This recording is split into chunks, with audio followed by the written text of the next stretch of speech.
সুপ্রিয় কমলমতি ছাত্রছাত্রীরা, আজকে ফ্লোচার ক্লাসে আমি সঙ্গে আছি প্রভাষক ইফতেক আহমেদ রতন, বোর্ড এক্সামিনার। আমি ইংরেজির খাতা দেখে থাকি।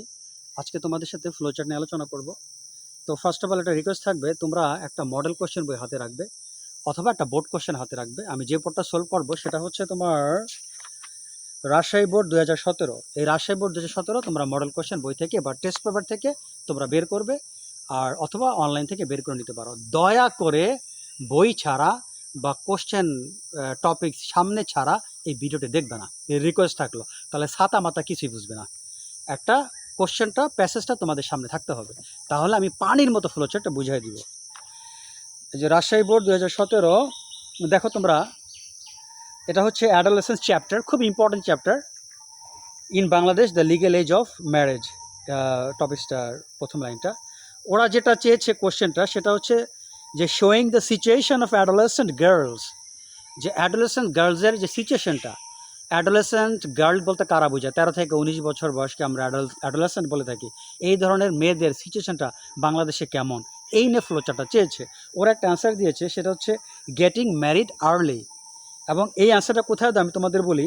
তোমরা 1, 2, 3 নাম্বার লাইনে দেখো, when a girl gets married লেখা আছে। কিন্তু আবার বলি, when a girl gets married, তো ওখান থেকে তুমি লিখবে গেটিং ম্যারিড আর্লি, মানে এটা বোর্ড দিয়েছে আর কি, গেটিং ম্যারিড আর্লি। আমরা তারপর থেকে উত্তরগুলো করার চেষ্টা করি। এই গেটিং ম্যারিড আর্লি, দেখো when a girl gets married, এর সাথে কিন্তু লেখা আছে she usually dropping out of school. খুঁজে বের করো, she usually drop out of school. তাহলে আমরা এটাকে লিখবো ড্রপিং আউট অফ স্কুল। যেহেতু বোর্ডের অ্যান্সারটা আইনজিতে করা, সো আমরা আইনজিতে করি ড্রপিং আউট অফ স্কুল। তার মানে তারা এই অ্যাডোলেসেন্ট গার্ল যারা, তারা কিন্তু স্কুল বাদ দিতে, লেখাপড়া তাদের কপালে জোটে না। ঠিক তার সাথে একেবারে সামনেই লেখা আছে লুজেস হার মোবিলিটি। তাহলে আমরা লিখতে পারি লুজিং হার মোবিলিটি। যেহেতু বোর্ড আইনজিতে করেছে, আমরা আইনজিতে করলাম। তারপরে দেখো শি গেটস তোমার confined two full time work, ঠিক তার সাথে লেখা আছে। তাহলে আমরা লিখতে পারি getting confined two full time work, getting confined two full time work.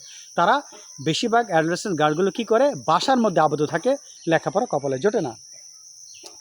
তারপরে দেখো লেখা আছে শি লুজেস সোশ্যাল স্ট্যাটাস। একটু সামনে দেখো, ওই লাইনের একটু সামনে, শি লুজেস সোশ্যাল স্ট্যাটাস। তাহলে এখান থেকে আমরা কি লিখবো, লুজিং সোশ্যাল স্ট্যাটাস। যেহেতু ফ্লোচার্টের সাবজেক্ট দেওয়া যায় না, সেটা আমরা দিব না, লুজিং সোশ্যাল স্ট্যাটাস হয়ে গেল।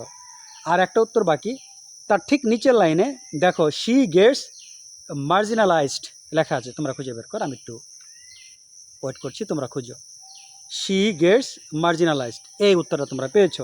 এখন এখান থেকে লিখবো আমরা কি, মূল উত্তরটা গেটিং মার্জিনালাইজড হয়ে গেল।